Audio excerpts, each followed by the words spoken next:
हम resolution pass किए कि जो पैलेस्टाइन 1948 में इज़राइल ने ऑक्यूपाई किया, 1967 जो ऑक्यूपाई किया वो पैलेस्टीनियन लैंड है और गाज़ा ये तमाम पैलेस्टीनियन को वापस होना चाहिए। और गाज़ा वर्ल्ड का लार्जेस्ट कंसंट्रेशन कैंप है। 2006 से गाज़ा एक ओपन प्रिजन बना हुआ है।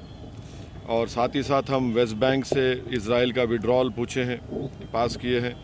और साथ ही साथ जो ग्रीक ऑर्थोडॉक्स सेंट चर्च में जो बॉम्बिंग हुई इज़राइल की तरफ से, हम उसका कंडेम किए हैं। और रिपीटेड सिविलियन इंफ्रास्ट्रक्चर जो टारगेट कर रहा है इज़राइल, उसे कंडेम करते हम। ऑस्लो अकॉर्ड का इम्प्लीमेंटेशन नहीं हो रहा, उसका ये इंटरनेशनल यूएन और यूएसए यूके का जिम्मेदारी है। 1974 में इंडिया पहला नॉन अरब कंट्री था जो पीएलओ को sole representative of Palestine recognize किया था। तो हम मौजूदा गवर्नमेंट को याद दिलाते हैं कि महात्मा गांधी ने कहा था कि पैलेस्टाइन फ़लस्तीनियों का है, जैसा कि इंग्लिश लोगों का है और फ्रेंच लोगों का फ्रांस है। और हम साथ ही साथ इस बात का भी कंडेम करते हैं कि बाद स्टेट गवर्नमेंट्स इंडिया में ये पैलेस्टीनियन प्रोटेस्ट को रोक रहे हैं। और हम सॉलिडारिटी एक्सप्रेस करते हैं पैलेस्टाइन के लोगों से, और जो हॉस्पिटल्स, चर्चेस, स्कूल्स, मस्जिदों पर जो बमबारी की गई हम उसका कंडेम करते हैं।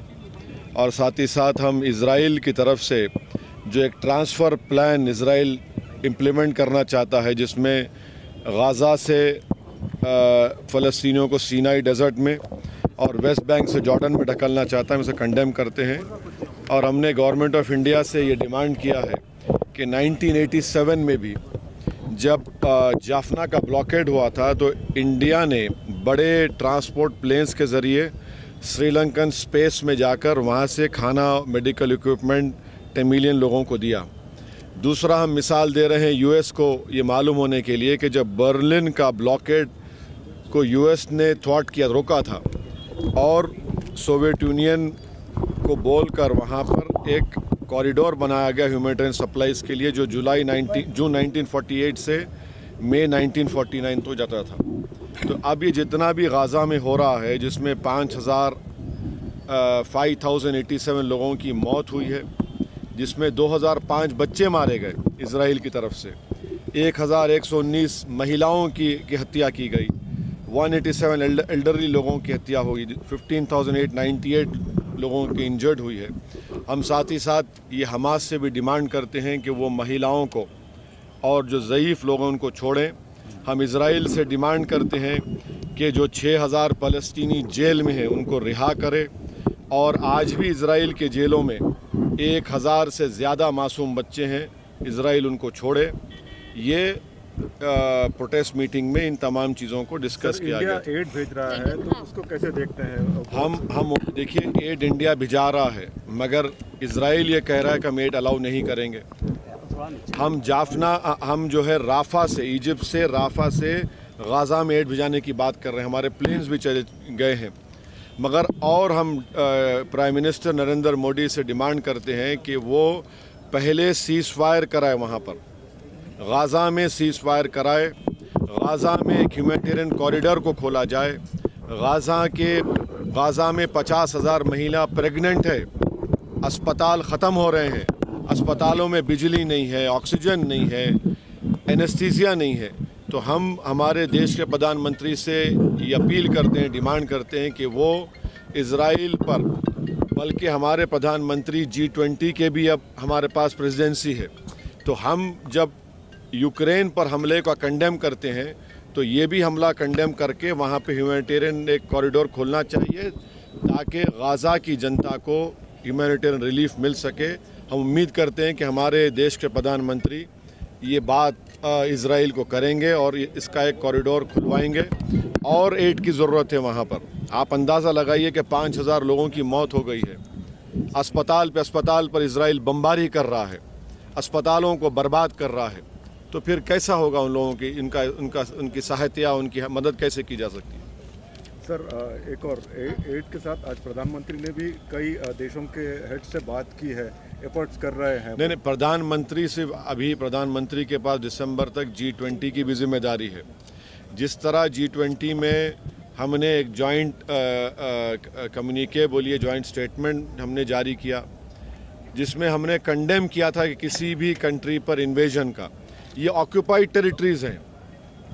इजराइल रेजोल्यूशन नंबर 242 को नहीं मानता है, 242 रेजोल्यूशन को मानना चाहिए। इजराइल ये ट्रांसफ़र पॉलिसी के तहत अपने गाज़ा के फ़लस्तीनियों को सिनाई डेजर्ट में ढकेलना चाहता है और वेस्ट बैंक के फ़लस्तीनियों को जॉर्डन में ढकेलने का इनका प्लान है। ये जेनोसाइड कर रहा है इजराइल गाज़ा में।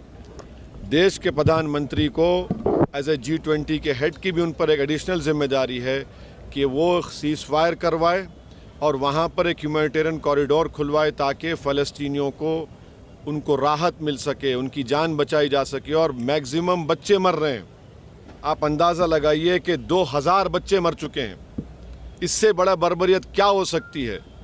क्यों सारी दुनिया खामोश बैठी हुई है? क्यों सारी दुनिया सिर्फ इजराइल की ऑक्यूपायर एज अ फोर्स की बात कर रही है? क्यों फ़लस्तीनियों की बात क्यों नहीं कर रही है?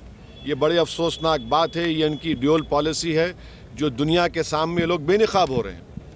जिस तरीके से आज आपने मीटिंग की है, क्या आप कुछ किस तरह की मीटिंगें और करने वाले हैं या फिर कुछ और जो पूरे देश भर के जो नहीं, हम तो यहाँ पर अपनी जिम्मेदारी को निभाए हैं और हम ये सबूत दे रहे हैं कि हम फ़लस्तीन की सॉलिडारिटी के साथ हैं।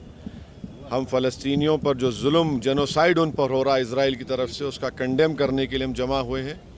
हम आज के हमारे इस प्रोटेस्ट मीटिंग के ज़रिए हम हज व उम्रा की बेहतरीन खिदमत का भरोसेमंद नाम Al-Hind global services private limited, Saudi Arab और हिंदुस्तान से मंजूर शुदा Al-Hind global services private limited, Makkah और मदीना के करीब रिहाइश और हैदराबादी लजीज खाने, मुक़द्दस मुक़ामात की ज़ियारत, डायरेक्ट फ़्लाइट, 15 दिन का पैकेज डीलक्स सिर्फ और सिर्फ 85,000 रुपये और बजट पैकेज सिर्फ 85,000। इसके अलावा लग्जरी ट्रांसपोर्टिंग। उजलत करें, देर ना कीजिए, इस सुनहरे मौके से फ़ायदा उठाएं। Al-Hind global services private limited, first floor, Babu Khan estate, Basheerbagh. मज़ीद जानकारी के लिए 9949940160 या फिर 04048549586 पर भी राब्ता कर सकते हैं।